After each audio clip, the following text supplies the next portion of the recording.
Meus amigos, sejam todos muitíssimo bem-vindos a mais um vídeo aqui no canal Poesia Online, onde nós poetamos pela internet, meus poeteiros, e hoje não dá mais para fugir desse vídeo, eu tenho que fazer, muita gente pediu e é um vídeo muito complexo, tem muita coisa para falar, talvez eu divida em parte 1 e parte 2, ainda não tenho certeza, mas é claro que eu estou falando do vídeo dos Lusíadas de Camões, que é muita coisa para falar sobre esse livro.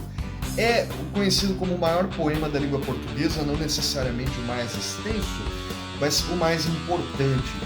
E por que esse livro é tão importante? Porque foi, na verdade, o poema que estruturou o que seria a literatura de língua portuguesa posteriormente.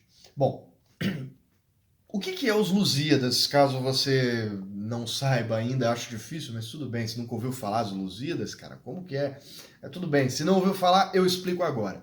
Os Lusíadas é um poema épico, então é um poema que conta uma história grandiosa. Ele segue a estrutura narrativa dos clássicos gregos e romanos. Eu tenho aqui um vídeo neste momento sobre a Ilíada de Homero, planejo outros vídeos sobre os clássicos gregos e romanos também, mas ele tem alguns elementos da estrutura poética portuguesa medieval, como, por exemplo, a presença de rimas e também a estrutura de versos decassílabos, porque os épicos gregos e romanos não tinham rimas e normalmente usavam versos de 16 sílabas, como eu falei lá no vídeo da Ilíada de Homero, e acho que no vídeo sobre a vida de Homero eu falei isso também. Bom, o livro foi publicado em 1572. E esse livro ele teve muita dificuldade de ser publicado na época, porque, seguindo a tradição épica clássica grega e romana, ele faz uso de referências a deuses da mitologia romana, principalmente, e isso não era muito bem visto na Europa da época, que estava passando por uma inquisição muito pesada. Caso você queira conhecer um pouco mais sobre isso, o José Saramago tem uma peça chamada Que Farei com Este Livro, que é ambientada nesse contexto e fala sobre a publicação, as dificuldades de publicação dos Lusíadas pelo Luís de Camões, caso você queira conhecer um pouco mais sobre isso. Inclusive, na primeira edição do livro, se você acha com facilidade na internet, eu acho que eu talvez deixe o link aqui na descrição, tem o parecer do Santo Ofício, que é tipo uma carta de autorização da Igreja Católica, dando autorização de publicar esse livro da censura na época, que foi muito difícil para o autor publicar este livro. Mas, Guilherme, o que consiste os Lusíadas?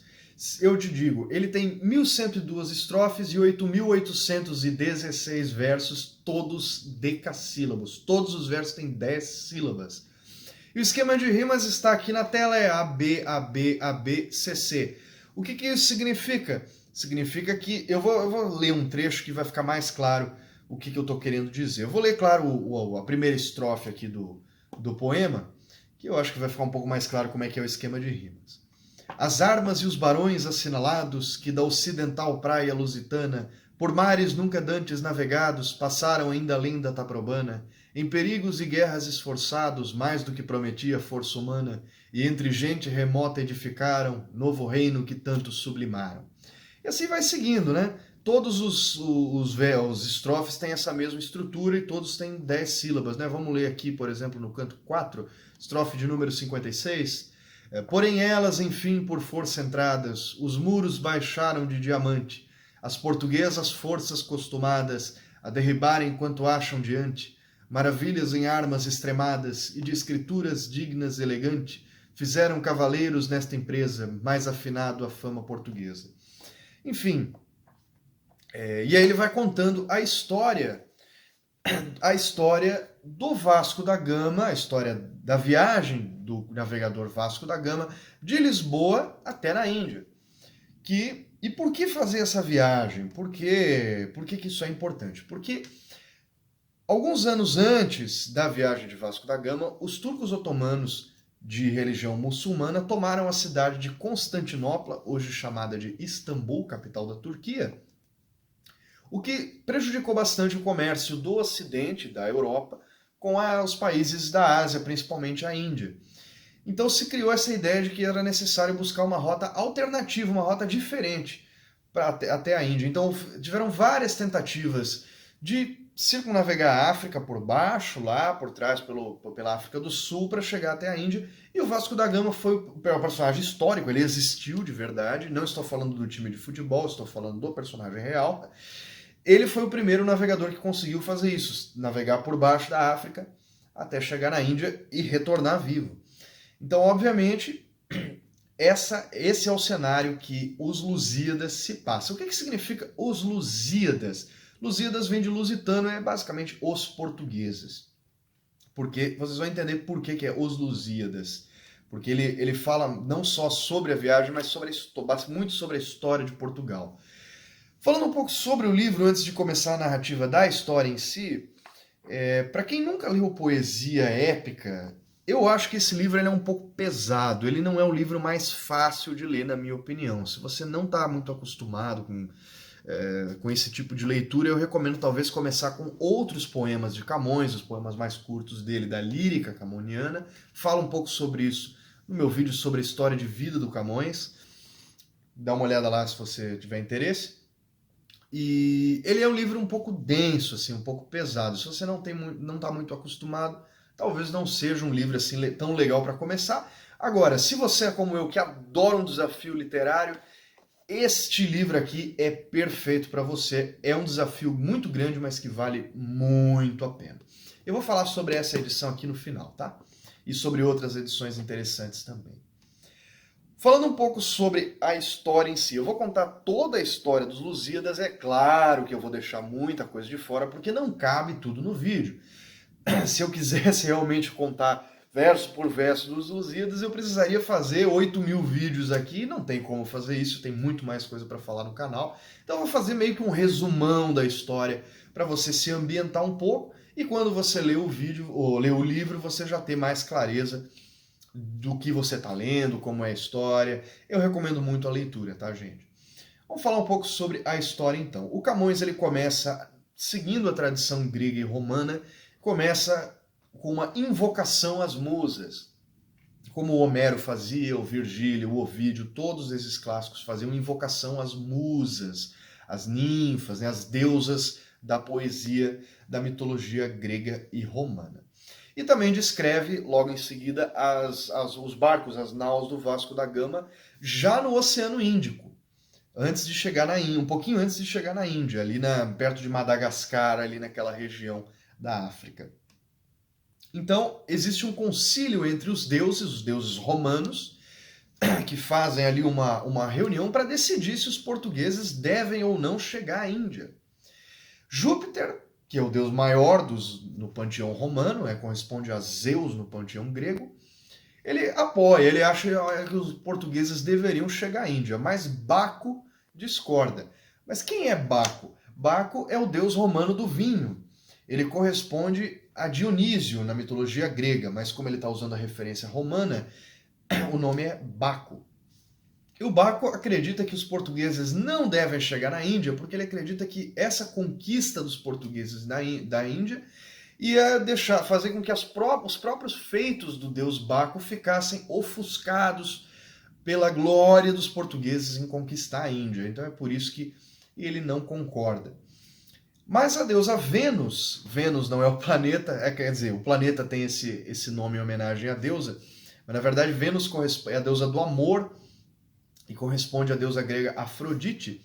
Ela é a favor dos portugueses, porque ela considera que os portugueses são herdeiros dos romanos.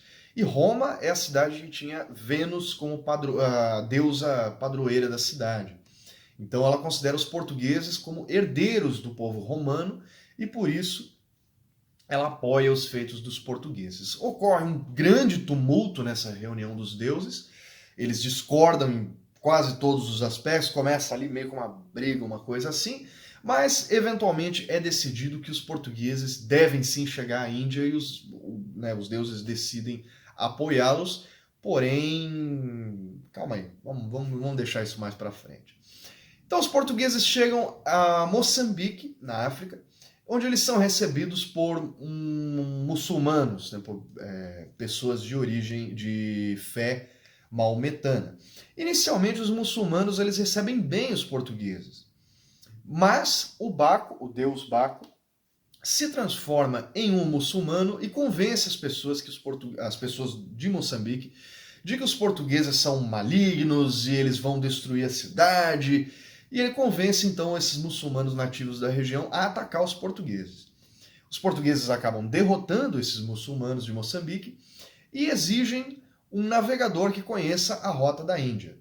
Os portugueses vão embora com esse navegador, mas é claro que Baco tá ali na mente do navegador ali dizendo, você tem que botar os caras na rota errada, bicho, você tem que mandar os caras para casa do caralho. Bom, o navegador inicialmente indica bons caminhos para os portugueses, caminhos interessantes para navegar, mas ele planeja levar os portugueses para uma cidade litorânea no Quênia chamada Mombasa, que é uma cidade que realmente existe, fica no país, fica na África, no Quênia. E lá os muçulmanos preparam uma armadilha para os portugueses, por influência de Baco.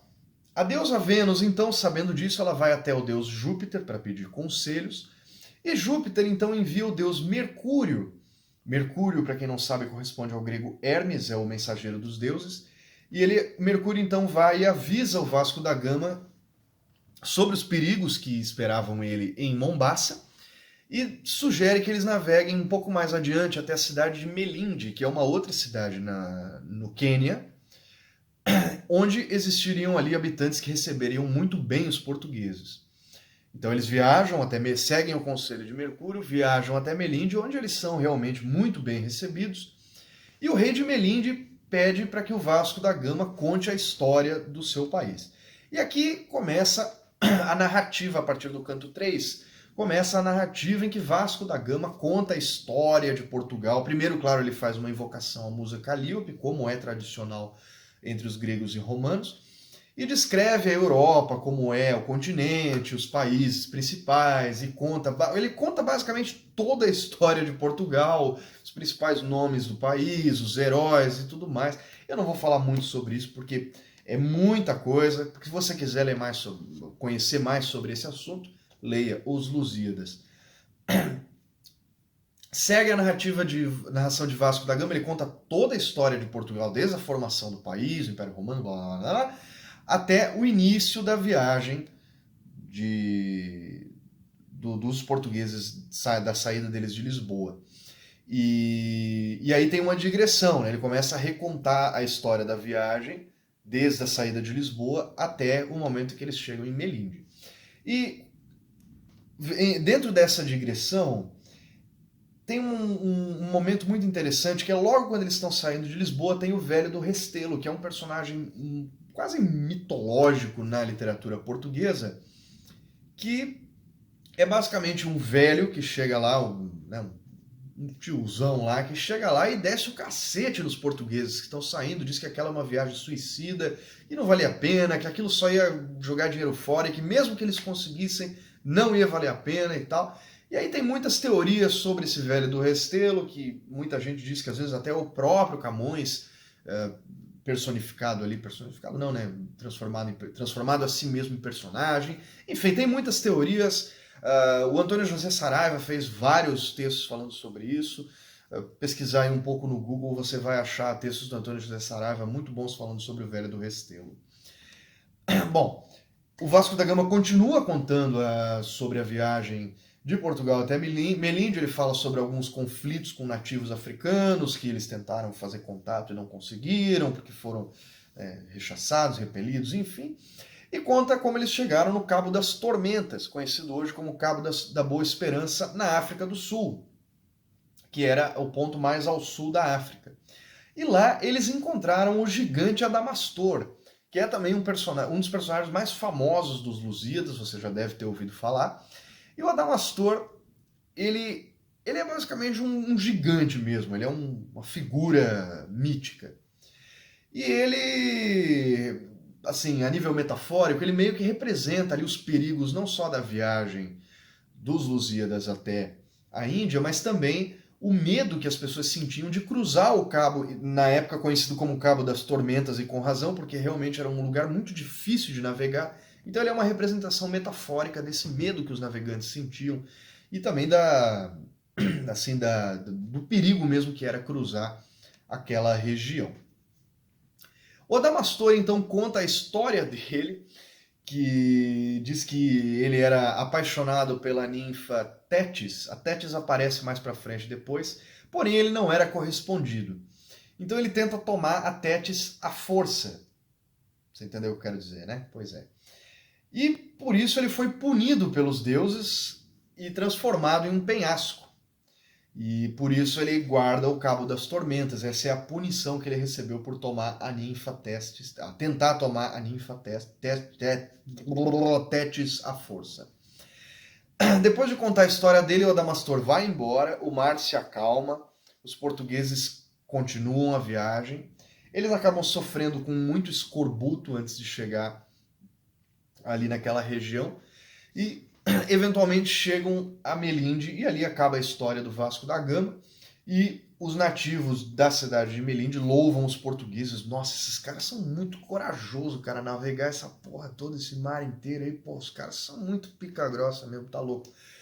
Bom, os nativos de Melinde, depois de ouvir a história, depois do rei de Melinde ouvir a história, eles cedem aos portugueses um navegador bom que conhece realmente o caminho até a cidade de Calicut, na Índia.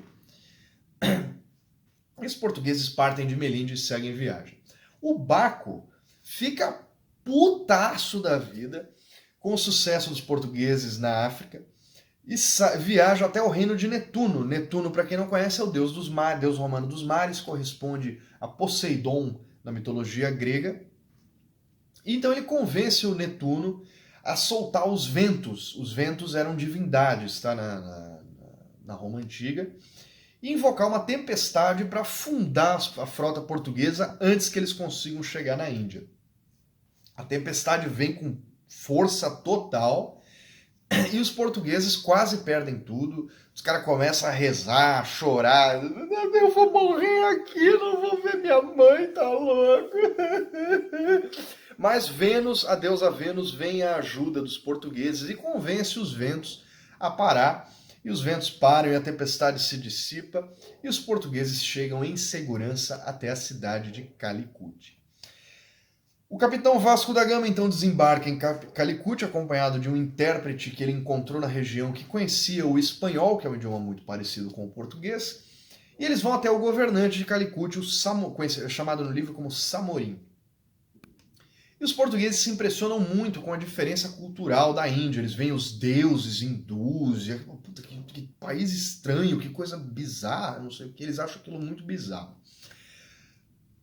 Inicialmente eles têm uma conversa interessante, eles falam, o que você quer aqui? Aí o Vasco fala, não, a gente quer fazer uma relação comercial aí com vocês e tal, uma rota de comércio, blá, blá, blá, legal.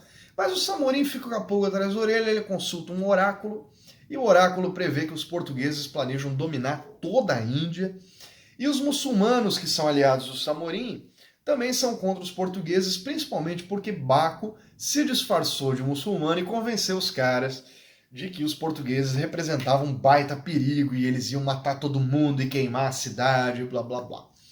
Então o Samorim decide fazer o Vasco da Gama de refém para trazer a nau mais para perto da costa e capturar todos os portugueses. Mas eles ali negociam de forma um pouco agressiva e tal.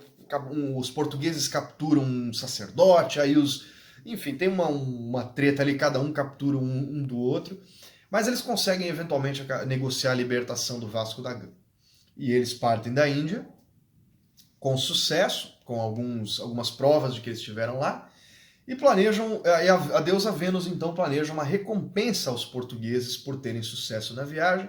Então ela chama os amores. O que são os amores? São os filhos, são os servos da deusa Vênus. E eles são, normalmente, são servos também do deus Cupido, que corresponde a Eros. Cupido é aquele da flecha, com as asinhas e tal. E os amores são todos bebezinhos com asinhas e flechas, e eles têm a habilidade de ferir as pessoas com a flecha para fazê-las se apaixonarem.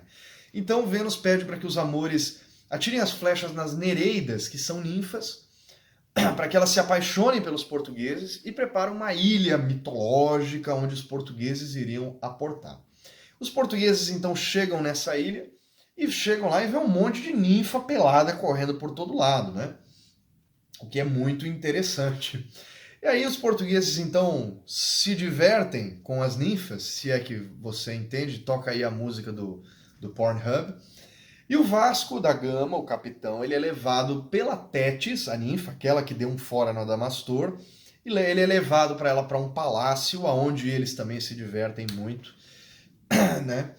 E eventualmente no palácio um banquete é servido, não só para o Vasco da Gama e para todos os portugueses, e Tétis profetiza o futuro de Portugal, o futuro de muitas glórias e tudo mais, mas também um futuro que Portugal tem que tomar muito cuidado para não perder tudo. E assim termina os Lusíadas de Camões. Claro que eu não falei tudo, gente, tem muito mais para falar dos Lusíadas, mas é o que deu para fazer nesse vídeo. Se você quiser saber mais, leia Os Lusíadas, vale muito a pena, é um dos livros que eu mais gosto em toda a história da literatura.